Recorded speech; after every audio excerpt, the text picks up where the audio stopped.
আসসালামু আলাইকুম। সবাইকে সুফিয়ান টেক হাবের পক্ষ থেকে আন্তরিক শুভেচ্ছা অভিনন্দন। আশা করছি আপনারা সবাই ভালোই আছেন।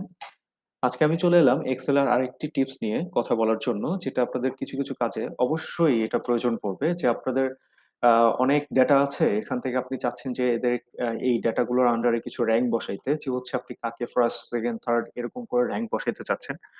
আর হচ্ছে আপনি সাপোজ হচ্ছে কোনো এমপ্লয়িদের পারফরম্যান্স নিয়ে কাজ করছেন বা হচ্ছে কোনো স্টুডেন্টের পারফরম্যান্স নিয়ে কাজ করছেন। তখন কিন্তু আপনাদের এই র‍্যাংক ফর্মুলাটা, র‍্যাংক যে অপশনটা সেটা কাজে লাগবে। সো মূল টপিকে চলে যাব। তার আগে বলে রাখি, যদি আমার চ্যানেলটি এখন পর্যন্ত সাবস্ক্রাইব করে না থাকেন, নিত্য নতুন কিছু ভিডিও বা টিপস বা ট্রিকস জানার জন্য অবশ্যই আমার চ্যানেলটি সাবস্ক্রাইব করে রাখুন। আর পাশে থাকা বেল বাটনটি ট্যাপ করে দিন, যাতে করে কোনো নতুন ভিডিওর আপডেটটা আপনার কাছে দ্রুত পৌঁছে যেতে পারে। আর আমার ভিডিওগুলো যদি ভালো লেগে থাকে, তাহলে অবশ্যই লাইক, কমেন্ট, শেয়ার অবশ্যই করে রাখবেন।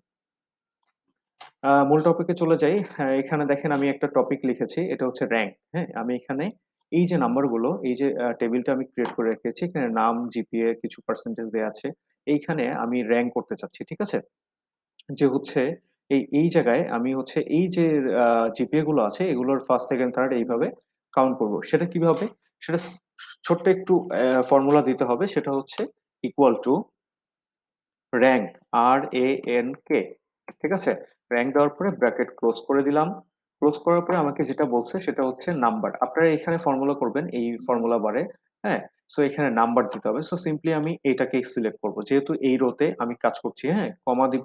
কমা দিয়ে আমাকে বলছে রেফারেন্স। রেফারেন্সটা কি? যে আপনি কোথা থেকে এই ডাটাটা পাচ্ছেন। নিশ্চয়ই এই যে আ রেঞ্জটা আছে, এই যে পার্সেন্টেজ এর ঘরগুলা, জিপি এর যে ঘরটা, এটা আমি সিলেক্ট করলাম। করে আমি এই রেঞ্জটাকে লক করে দিব। লক না করে দিলে আপনি যত নিচে যাবেন আপনার এই যে রেঞ্জটা এটাও কিন্তু নিচে যেতে থাকবে। উপরের রেঞ্জে যে ডেটা গুলো থাকবে সেটা কিন্তু কাউন্ট করবে না। সো আমি এটাকে লক করে দিব কিভাবে? আ সিম্পলি আপনারা কিবোর্ডের F4 বাটনটা চাপ দিবেন। ঠিক আছে? F4 বাটন চাপ দিলেই দেখেন ডলার চিহ্ন চলে আসে সবগুলোর সামনে। এখন আমি আবার কমা দিব। কমা দিয়ে আমাকে বলছে অর্ডার দিতে বলছে। হ্যাঁ? অর্ডারটা কি হবে?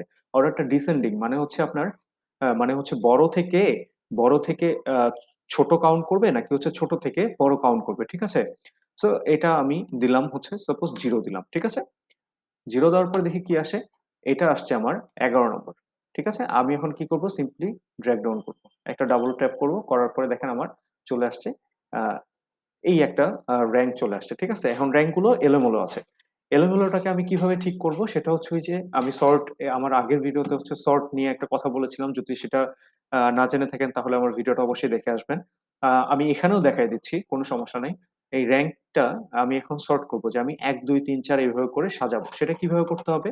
আপনারা হোম অপশনে থাকা অবস্থায় একেবারে শেষে দেখবেন ফিল্টার, যেখান থেকে আপনারা ফিল্টার করেন বা এখানেই দেওয়া আছে সর্ট অ্যান্ড ফিল্টার। এই অ্যারোতে ক্লিক করব। করার পরে আমি এই যে এখানে ২ টা অপশন আছে। আপনারা কি চাচ্ছেন?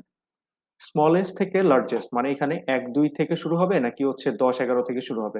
সো স্মলেস্ট টু লার্জেস্ট আমি দিচ্ছি। দেখেন এখানে কি বলছে, আমাকে একটা পপআপ দিচ্ছে এক্সপ্যান্ড দ্য সিলেকশন, হ্যাঁ? সো এই যে সিলেক্টটা করছেন এটা এইটুকু দিয়ে হবে না। এই পুরোটা সিলেক্ট করতে হবে। ঠিক আছে? সো পুরোটা আমি এখানে এক্সপ্যান্ড দ্য সিলেকশন এটা অপশনটা থাকা অবস্থায় আমি সর্ট করে দিলাম। ওকে। এখন দেখেন আমার এখানে কিন্তু র মানে আমার যে র‍্যাংকটা এটা চলে আসছে। কি? যে 96 পাইছে সে হচ্ছে ফার্স্ট এবং যে 61 পাইছে তার হচ্ছে 15। আমি এইটাকে যদি আবার সর্ট করে বড় থেকে ছোট দেখতে চাই, আবার সেম এই সিলেক্ট করে হচ্ছে সেম ভাবে আমি যাবো। লার্জেস্ট টু স্মলেস্ট এটা আমি সিলেক্ট করলাম। আবার একটা পপআপ আসছে, এক্সপ্যান্ড দ্য সিলেকশন এটা আসছে, হ্যাঁ? আমি এটা সর্ট করে দিব। ওকে, সর্ট করে দিব। দেখেন আমার এখানে কিন্তু এই যে 96 টা এখন নিচে চলে গেছে। মানে বড় থেকে ছোট। ঠিক আছে?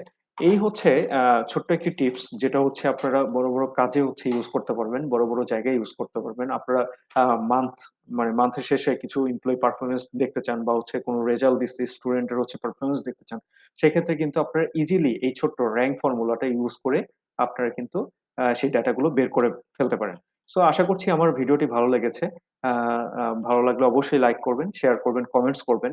আর আমার চ্যানেলটি অবশ্যই প্লিজ এখন পর্যন্ত যদি সাবস্ক্রাইব না করে থাকেন, প্লিজ আমার চ্যানেলটি সাবস্ক্রাইব করুন। আজকের মতো এই পর্যন্ত। দেখা হবে নতুন একটি ভিডিওতে।